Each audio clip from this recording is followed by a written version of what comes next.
Salve o Colégio Santa Maria, parabéns por tantos anos de esplendor, da tua nobre história.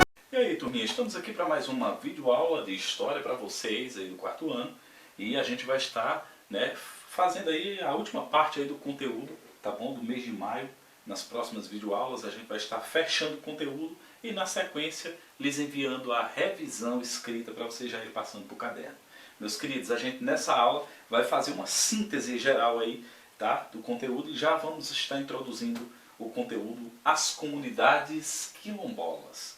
Só lembrando, comunidades quilombolas, comunidades construídas no meio do mato para refúgio dos escravos africanos e também de alguns povos indígenas que fugiram da escravidão aqui no Brasil, tá?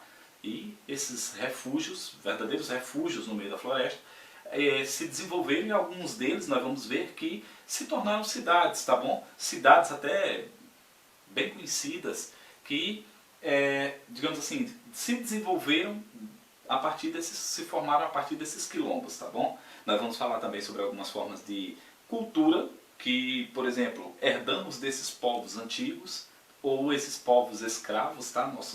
Praticamente nossos ancestrais, tá? Porque todos esses povos participaram de um processo no Brasil chamado miscigenação racial. E desse processo de miscigenação racial veio eu, veio você e estamos aqui, tá? Somos um processo acentuado de miscigenação racial. Queridos, nós vamos dar início ao conteúdo nessa oportunidade, tá bom? Falando aí sobre as comunidades quilombolas. Veja bem, em 1888, a escravidão teve o fim no Brasil. Foi proibido escravo no Brasil com a Lei Áurea, assinada pela Princesa Isabel. Veja bem, há muitos anos atrás, muitos descendentes de africanos continuaram a viver nas chamadas comunidades quilombolas, tá? Veja bem, grande parte dessas comunidades, só para você saber, comunidades quilombolas, como eu já disse, eram comunidades, na verdade, eram quilombos, tá?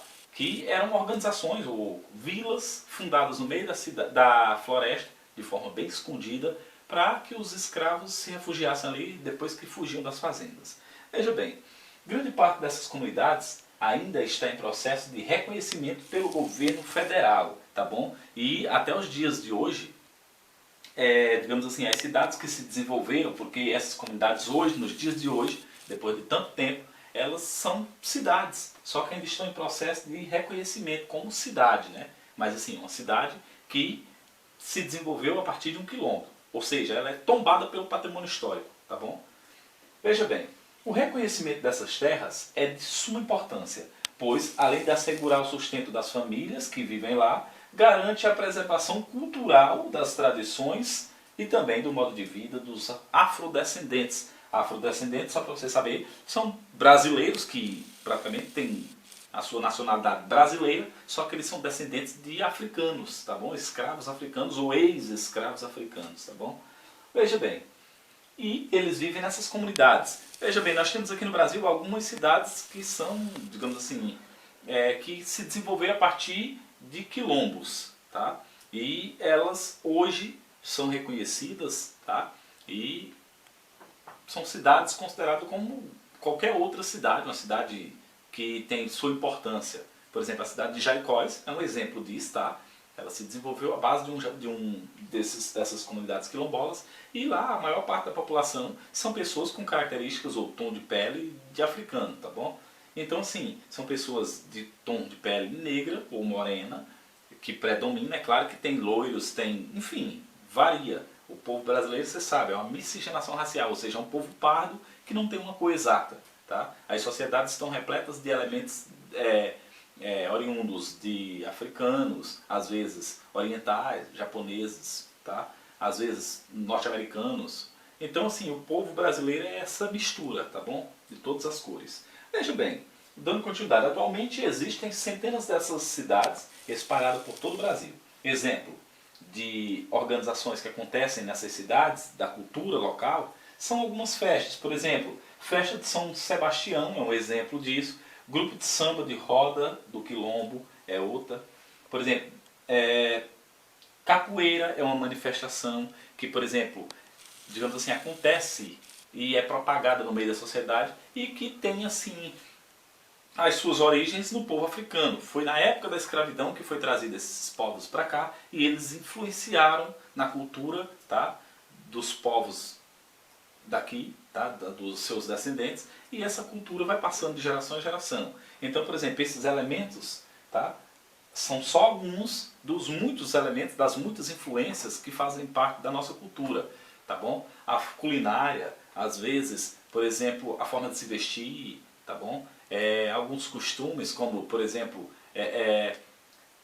dormir em redes, fazer comidas à base de farinha de mandioca ou de goma, tá bom? Todas essas pequenas coisas que às vezes passa despercebido e às vezes você não tem aquela noção de como surgiu aqui, são muitas vezes influências desses povos. Aqui nós estamos falando especificamente dos africanos, mas não esqueça que nesse período, juntamente com os africanos, haviam indígenas, tá, que já viviam aqui no território e que eles também deixaram a sua contribuição. O hábito, por exemplo, de tomar banho todos os dias é um hábito, tá, que nós herdamos dos povos indígenas. Por exemplo, na mesma época mais ou menos que povos africanos introduziram no Brasil a feijoada, por exemplo, tá bom? Então, assim, pequenas coisas, pequenos acontecimentos que refletem a influência desses povos que hoje ajuda a fazer grande a cultura brasileira. E por essa razão, nós dizemos que o Brasil é um país, é um caldeirão de cultura, é um país de uma cultura diversificada. É por causa dessas influências que tem na nossa cultura, que são oriundos de elementos de todos os lugares do mundo, tá bom? Veja bem, a formação de latifúndios e o direito à terra. Nessa mesma época, muitos escravos africanos sofriam maus tratos, fugiam para esses quilombos. Só para você saber, o líder do quilombo, ou digamos assim, o quilombo mais famoso foi o quilombo dos Palmares, tá bom? Que se desenvolveu muito. O seu líder, seu primeiro líder, o seu formador, tá? Ou digamos assim, o seu fundador, por assim dizer, foi Ganga Zumba. Ganga Zumba era o maior guerreiro da África, tá? E ele foi vendido aqui para o Brasil, veio trabalhar aqui como escravo, fugiu, tá? Porque era um adepto da capoeira, e numa dessas brincadeiras de capoeira, ele subjugou o feitor da fazenda e fugiu, e automaticamente fundou o Quilombo dos Palmares. Veja bem, seu filho Zumbi dos Palmares, tá? Era, digamos assim, um grande guerreiro, e seu pai o colocou como seu sucessor, já bem velho. Ganga Zumba passou para Zumbi a liderança do Quilombo dos Palmares. E o Zumbi se tornou um grande líder também, muito conhecido. Infelizmente foi traído por um dos seus companheiros, né? E acabou sendo morto e decapitado para servir de exemplo para os outros. Mas assim, foi um grande líder. Então assim, nessa época já havia lutas por terra. Veja bem, o governo português queria introduzir no Brasil um sistema de governo onde ele tivesse total poderio, tá bom? E outra coisa, seu interesse real era extrair daqui todas as riquezas e levar para Portugal. E aí o que acontece? O Brasil era só colônia, a metrópole na verdade era Portugal. E aí ele criou um sistema para cuidar da colonização do território e automaticamente que esses lotes de terra rendessem riquezas para Portugal.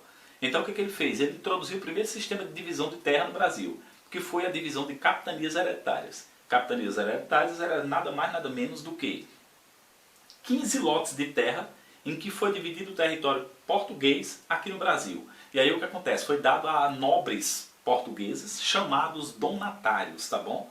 Esses nobres portugueses eram pessoas influentes, grandes comerciantes, grandes empresários, tá? Pessoas que tinham poder aquisitivo e que tinham cargos até de confiança na corte portuguesa, lá em Portugal. E aí eles foram trazidos para cá e passaram a colonizar o território. Só que de cara eles perceberam que se tratava de digamos assim, algo muito difícil, tá? Explorar o território totalmente hostil e inóspito como era o Brasil, cheio de repletos de selvagens indígenas, nativos, que estavam dispostos a tocar fogo nas fazendas, matar seus feitores, matar os donos das fazendas, roubar o gado. Enfim, esse tipo de improviso, de imprevisto, acontecia com frequência aqui. Então os donatários fizeram o quê? Eles dividiram a sua parte da capitania, tá? Cada terreno, cada capitania, eram 15 no total, tá? foi dividido entre outras pessoas também que queriam colonizar e que tinham também dinheiro para, digamos assim, para explorar o território. Então os donatários dividiram com essas pessoas. Mais tarde você vai ver que eles foram chamados de meeiros, tá bom? E até geraram grandes confusões aí pela posse da terra. Mais adiante você vai ver, talvez no livro do 6º ano, do 5º ano. Veja bem, queridos. Então assim, para colonizar esse território brasileiro, foi dividido em capitanias hereditárias, dadas a esses nobres donatários, que deveriam tomar a sua função, era tornar cada uma dessas capitanias uma propriedade produtiva e que rendesse grande quantidade de produtos, tá bom? Seja vegetal, como cereais, tá bom? Mas também de ordem mineral, tipo ouro, pedras preciosas, porque poderia dentro do território haver pedras preciosas, que tinham que ser exploradas e enviadas a Portugal. Veja bem, para cumprir com seu dever, os donatários dividiram parte com outras pessoas, com recursos também, tá? Para poder produzir nas terras. Ou seja, essas pessoas dividiam o que tiravam, os rendeiros ou meeiros, eles dividiam o que colhiam da terra e uma parte ia para o donatário e outra parte ia para eles. Só que a parte do donatário ainda ia para o rei de Portugal. Então o donatário queria uma parte muito maior dessa divisão. E isso foi gerando alguns atritos. Veja bem, a primeira divisão de terra do Brasil foi justamente as capitanias hereditárias. Mas, por causa da divisão de terra, surgiu aí a primeira ideologia de latifúndios, que na verdade latifúndios são grandes extensões de terra improdutiva, tá bom? Ou seja, que não produz, ou pouco produtivas, que pertenciam apenas a uma pessoa, no caso era o donatário, era o único dono da terra, o único dono original. Veja bem, por causa da má distribuição dessas terras, houve novos movimentos de pessoas contra o sistema de latifúndios e a luta pelo direito à terra. Veja bem, como eles estavam insatisfeitos com essa forma de posse da terra, muitos deles criaram, na verdade, confusão por causa disso, porque queriam também ter direito. Com o passar do tempo, os rendeiros queriam ter direito sobre a terra. E aí eles começaram a se revoltar. Queriam que o governo português fizesse outro sistema de governo, onde eles também pudessem, assim como os donatários, ter direito sobre a terra. Então assim, para que você possa ver mais ou menos, a gente ampliou esse mapa que está no livro, tá? Que foi essa distribuição das terras do Brasil, no caso no ano de 2006, tá? Que mostra mais ou menos essa realidade aí. Ó. Propriedades médias em torno de 480 mil unidades, e essa parte aí está aqui, ó, 35% do território brasileiro, dividido dessa forma. Veja bem, propriedades pequenas, em torno de 500 mil unidades, tá? Essa parte aqui, ó.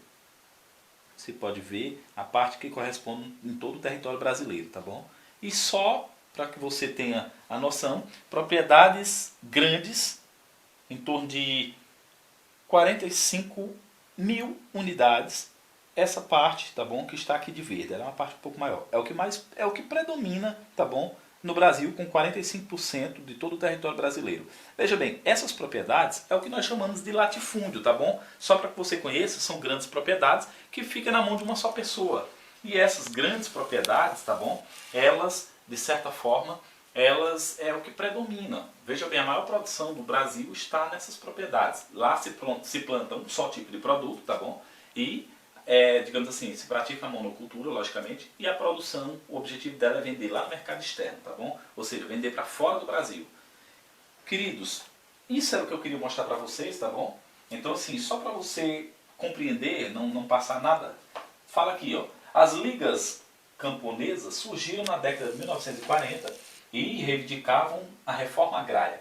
Isso acontece até os dias de hoje. Essa briga nunca deixou de acontecer. Brigas das pessoas pela posse da terra ou pelo direito de ter um pedaço de terra. Nós conhecemos hoje popularmente com nomes como assentamento sem terra, por exemplo.